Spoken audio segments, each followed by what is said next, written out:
que vous allez bien. Aujourd'hui, en prévision de la Saint-Valentin qui s'en vient, ma foi, à très grands pas, je vous présente une vidéo qu'à chaque année vous tripez et j'ai nommé la vidéo où je réagis à vos pires histoires de date. Honnêtement, c'est probablement une des vidéos que j'attends le plus aussi de filmer parce que oh my god que ça me fait rire. Je sais que le karma va s'attaquer à moi de toujours rire de vos histoires alors que au final quand vous le viviez ça devait pas être drôle pantoute. Mais écoutez, dites-vous que ce n'est pas arrivé qu'à vous parce que moi aussi j'ai des pas pires histoires croustillantes qui s'en viennent tout au long du mois de février pour vous rappeler que vous n'êtes pas seul là-dedans. Sans plus attendre, on va passer directement à la vidéo, mais avant toute chose, je t'invite à t'abonner à ma chaîne si c'est pas déjà fait et également à activer la petite cloche pour avoir une notification à chaque fois que je poste une nouvelle vidéo. J'étais sur Tinder, déjà là ça part mal un peu. I know, Tinder. Écoutez, j'ai pas mal d'histoires basées sur Tinder. Et mon chum venait de me laisser, puis un soir de Saint-Valentin tout seul, ça me tentait pas.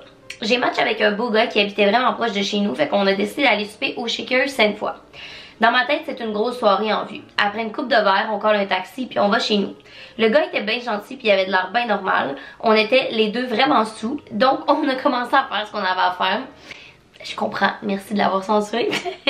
2 jours plus tard, ça commence à me gratter. Alors je consulte mon médecin. Turns out que j'ai attrapé une bactérie que tu peux seulement attraper si toi ou ton partenaire faites l'amour avec un mort ou un animal. Un mort ou un animal. C'est tellement fucking dégueulasse. Oh! S'il vous plaît, protégez-vous la gang, ok? Morale de l'histoire, protégez-vous. Ça m'écoeure. Je parlais avec un gars puis ça cliquait vraiment entre nous deux. On a donc décidé de se rencontrer pour une deuxième date. Il vient me chercher chez moi puis on se dirige vers le Vieux-Québec. La date se passe super bien puis on a vraiment du fun. Après ça, ben on était fatigués, fait qu'on part il part pour venir me reporter chez moi. Mais après 5 minutes, sans m'avertir, il commence à vomir très intensément. Mais quand je dis intense, c'était une fontaine. Wesh, ça m'écoeure. Il s'est mis sur le bord de l'autoroute, puis il est sorti du char pour vomir. J'en avais plein sur moi, c'était l'enfer. Honnêtement, j'ai des frissons, ça m'écoeure tellement. Je vais entendre ça, ça me donne le goût de vomir. Mais c'est pas tout. Parce qu'après ça, il a reçu un message d'une fille qui lui a dit « Babe, tu reviens quand à la maison? Les enfants sont couchés. » Il y avait des enfants! Puis il était en deuxième date avec toi, puis toi t'as ramassé son vomi. Mais quelle merde, quelle espèce, wesh! Ça me donne tellement pas confiance en l'humanité. Je veux rester célibataire toute ma vie. Je voyais un gars plus vieux depuis quelques temps et on se promenait en voiture puisque je pouvais pas vraiment aller chez lui. À un moment donné, je lui ai demandé pourquoi, puis il m'a dit qu'il sortait d'une relation de 2 ans avec une fille et qu'il voulait pas présenter une autre fille à ses parents tant que c'était pas officiel. Ok.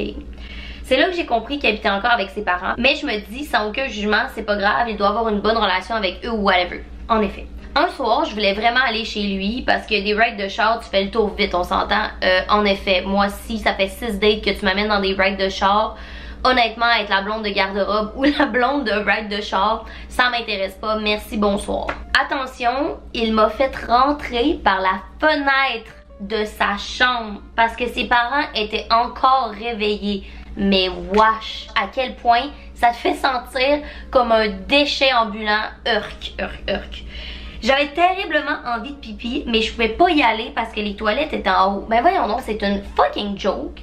Honnêtement, c'est qui ce gars-là? Il est-tu en couple présentement? J'ose croire que non. Il m'a tendu une bouteille vide et m'a dit « Tiens, si t'es pas capable de te retenir. » Je suis complètement sans mots, t'aurais dû pisser sa tête.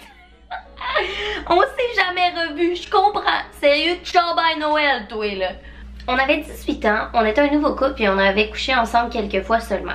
Comme on voulait que notre Saint-Valentin soit vraiment spécial, on a réservé une chambre d'hôtel, gros hype, pour enfin faire l'amour ailleurs qu'en cachette chez nos parents. Je peux comprendre. Rendu au moment venu, après 2-3 va-et-vient, il fait un faux mouvement trop brusque et se blesse le pénis. Il pensait qu'il était cassé. Alors on n'a rien fait de la soirée et l'ambiance était vraiment malaisante parce qu'il avait mal. Il a eu un bleu pendant des semaines. Hey, je devrais pas rire, je devrais vraiment avoir de la compassion pour lui. Je m'excuse sincèrement que tu t'es blessée, mais j'imagine juste la scène, ça devait tellement faire mal. Puis à 18 ans, tu sais pas trop comment gérer ça. Puis là, c'est un nouveau couple, fait que c'est malaisant de fond en comble. Puis lui qui capote parce qu'il pense que son engin est brisé pour la vie. Oh, pire Saint-Valentin. Mon ex m'avait dit qu'il avait une urgence pour son ami qui déménageait à Toronto et ça tombait le jour de la Saint-Valentin. Alors pendant 3 jours, je suis restée à son appartement et j'ai gardé ses animaux de compagnie, j'ai fait le ménage, etc. Pour ensuite apprendre que son ami qu'il me parlait habite pas à Toronto, mais à Châteauguay. Donc il est jamais allé à Toronto et qu'en fait, ce que mon ex est en train de faire le jour de la Saint-Valentin, c'est louer un Airbnb où il a préparé une chambre plein de pétales de rose, un bain moussant, du champagne avec un collier en or gravé au nom d'une autre fille. J'ai appris ça finalement 1 mois plus tard, puis bien entendu, moi j'avais rien reçu comme cadeau de Saint-Valentin, puis ça faisait 3 ans qu'on était ensemble. Par-dessus tout ça, la fille m'a envoyé une photo. Je sais pas comment elle a réussi à trouver ça, là. Tu me le diras dans les commentaires. Mais j'ai une photo du lit Airbnb avec genre les pétales de rose puis le collier. Et c'est tellement malaisant. Genre si quelqu'un te fait ça pis c'est ton chum, c'est cute. Mais là il fait ça à une fille, sa side bitch. Ben clairement que c'est rendu toi, sa side bitch, on s'entend. Pis ça fait 3 ans que t'es avec lui. Oh my god, ouais, je suis tellement désolée. Non. Lire ces histoires-là, honnêtement, là, ça me fait atrocement peur de moi qui est dans un début de relation. J'ai juste envie de vivre avec mes 14 chats pour le restant de mes jours et de me dire qu'une relation, ça va toujours finir par me briser le cœur parce qu'on peut faire confiance à personne dans la vie. 3 ans, puis il fait ça. Wash. Date Tinder, ma pire date à vie. Ça commence bien. J'invite le gars à venir prendre une petite bière chez moi pour qu'on apprenne à se connaître. Environ 2 heures avant la date, il me demande mon adresse, qui est legit. Et il commence à me dire qu'il vient de loin, donc je dois vraiment pas le niaiser. Que quand il va arriver, je le laisse entrer et de ne pas le ghoster. Mon Dieu, clairement qu'il y a des petits abandonment issues ici, là, mais ok. Quand il est arrivé, il ressemblait pas pantoute à ses photos. Oh my god, moi aussi ça m'est déjà arrivé pis c'est tellement malaisant. Qu'est-ce que tu fais? Genre, tu actes comme si de rien n'était? Ou tu fais genre, il me semble que tes photos sont différentes. Genre, j'ai déjà été en date avec un gars pis honnêtement, ses photos, le gars il était dans la trentaine, pis ses photos, ça devait être lui à 25 ans. Pis c'est pas une joke là. Genre, il ressemblait pas du tout à ça là. Vraiment pas. 2, il me demande si j'ai un ordinateur qu'il peut emprunter. Weird.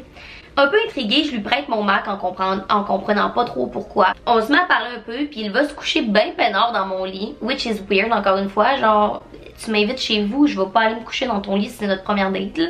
Et il load le site de la SAAQ en me disant: est-ce que ça te dérange si je fais quelques pratiques d'examen théorique? Demain matin, j'ai un examen de conduite parce que j'ai perdu mon permis, alors j'ai un permis couvre-feu. Un permis couvre-feu, ça fait que tu peux pas conduire entre minuit et 5 h du matin. Donc, by the way, tu peux en déduire que je vais dormir ici. C'est une vraie histoire ce que je suis en train de lire. Le dude, il dit tu peux pas me ghoster, nanana, mais c'est parce que il veut un réseau internet pour pratiquer son examen théorique, puis 2, il veut une place où squatter pour son examen du lendemain. Ma face quand il me dit ça, je peux comprendre. J'étais legit pognée avec un inconnu qui est venu chez moi pour se pratiquer et s'imposer à dormir.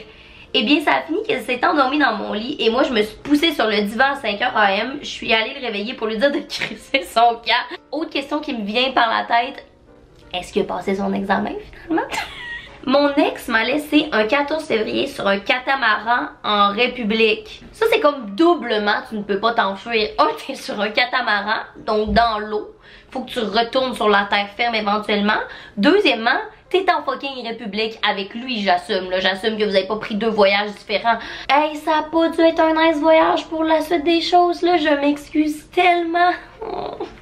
J'étais avec mon ex à la Saint-Valentin, puis j'ai reçu un appel de la pharmacie. Déjà là, what's wrong? Qui m'a dit qu'il y a un problème avec ma pilule et qu'il y a de fortes chances que je sois enceinte. Oh my god, c'est genre, si tu veux être enceinte, miracle, mais j'assume que si tu prends la pilule, c'est pas quelque chose que tu peux savoir à Saint-Valentin. J'avais 15 ans et je vais... Oh my god, 15 ans, c'est encore pire. T'es jeune, là, t'es jeune. Et m'a te dire que ça l'a vraiment pété le mood de notre soirée de Saint-Valentin. Je peux comprendre. On a passé notre soirée à stresser, puis j'ai finalement été à la pharmacie pour aller me chercher la pilule du lendemain. Pauvre toi, à 15 ans, stresser ta vie, de paniquer, d'avoir un bambin. Oh, je m'excuse. J'avais une first date avec un homme et j'arrive avec ma moitié de bouteille de gin parce qu'il me dit qu'il aimait ça, puis je voulais y en faire découvrir un nouveau. Straight up, il me dit... Moi, quand j'arrive chez le monde, c'est avec une bouteille complète, puis je la vide, en tout cas. Nice. T'es en train de me dire que tu vides un 40 onces à chaque fois que t'arrives chez le monde? Nice. Ça commence bien une date, une première date, puis en plus, tu oses comme bâcher mon cadeau au final, parce que j'arrive pas, il m'invite pour te faire découvrir un gin, parce que je sais que t'aimes ça, fait que fuck you. Awkward, mais écoute, je me dis qu'il est peut-être un peu maladroit. Fait qu'on commence à jaser, et petite correction ici, il commence à jaser parce que j'ai pas pu placer un mot, et il m'a pas posé de questions sur moi du tout. Les gens pas à l'écoute dans des dates, ça aussi c'est un autre fléau là, de la société, la gang. À la fin, on s'est mis à parler de nos tatous, puis j'ai réussi à placer un mot à ce moment-là. Je lui dis que je me suis fait tatouer un ananas à mon dernier voyage, et c'est là qu'il me dit directement « Arc, tu viens de perdre 10 points, puis legit t'en avais rien qu'un depuis le début de la date. Pardon mon grand garçon poilu? Voyons donc! Qui fait ça dans la vie? T'es donc ben une merde narcissique qui pense juste à toi? Qui dans la vie dit oh, moi je t'ai noté sur 10, là, je suis en examen présentement pour est-ce que tu vas cadrer avec moi, puis honnêtement t'avais rien qu'un point, puis là, le fait que tu tatoues, c'est vraiment pas mon genre. Décris. J'ai pris mes clics puis mes claques puis je suis partie. Good for you. Punch. J'étais même pas dans mon auto qu'il m'a déjà texté. T'aurais pu rester couché, t'es parti vite, lol. Ben c'est ça, sayonara ma guédaille, je suis partie vite en crise. Bonsoir. What the fuck? Alright la gang, last but not least. C'était à la Saint-Valentin 2019. Moi j'avais 17 ans puis ma soeur en avait 25 à l'époque. On était tous les deux célibataires donc on s'est fait une journée de soeur ensemble. Ah c'est nice ça par exemple. On est allé bruncher au resto puis après on est revenu à la maison familiale. Mes parents étaient partis en voyage de couple. Ma soeur a décidé d'aller faire un DIY dans le garage de mon père pendant que je me suis mis à étudier. Elle me dit, je quote, si je reviens pas dans 1 heure, c'est parce que je me suis brûlée ou coupée. Ok. 1 heure presque pile passe et elle rentre dans la maison en criant et en hurlant 911, vite. Je vois qu'elle a la main dans une serviette. Elle me dit, je me suis coupé un doigt. No way. Là, je suis genre, what? C'est sûr que tu me niaises. Voyons donc, là, tu viens de me dire il y a 1 heure ça. Genre, c'est sûr que tu me fais un prank pour que je capote. Puis elle me dit, non, Chris, je me suis coupé le doigt. Là, je suis juste, c'est sûr que tu me niaises, là. Coupé au complet. Puis elle est genre, coupé au complet, Chris. Elle a montré sa main. Il y avait un bout de doigt qui était parti. Puis là, elle l'a cru. Et j'ai appelé le 911, of course. Et finalement, ils ont pas pu recoller le bout de son doigt qu'elle a perdu. Donc maintenant, elle est amputée de la phalange d'un de ses doigts. On en rit maintenant, mais c'était vraiment pas drôle sur le coup. Je peux comprendre. Oh my god, j'espère que ta soeur t'en a pas voulu de pas l'avoir cru, mais en même temps, elle a un peu crié au loup là à ce moment-là quand elle te dit hey, dans 1 heure, si c'est ça, c'est parce que je me suis coupée ou brûlée. Oh, ça c'est genre vraiment pas une belle Saint-Valentin, je m'excuse. Hey, fait que c'était ça la gang, j'espère que vous avez apprécié, j'espère que ça vous a fait rire un bon coup. Merci à tous ceux et celles qui m'ont envoyé des histoires parce que honnêtement j'en avais un très large éventail, je peux vous le dire.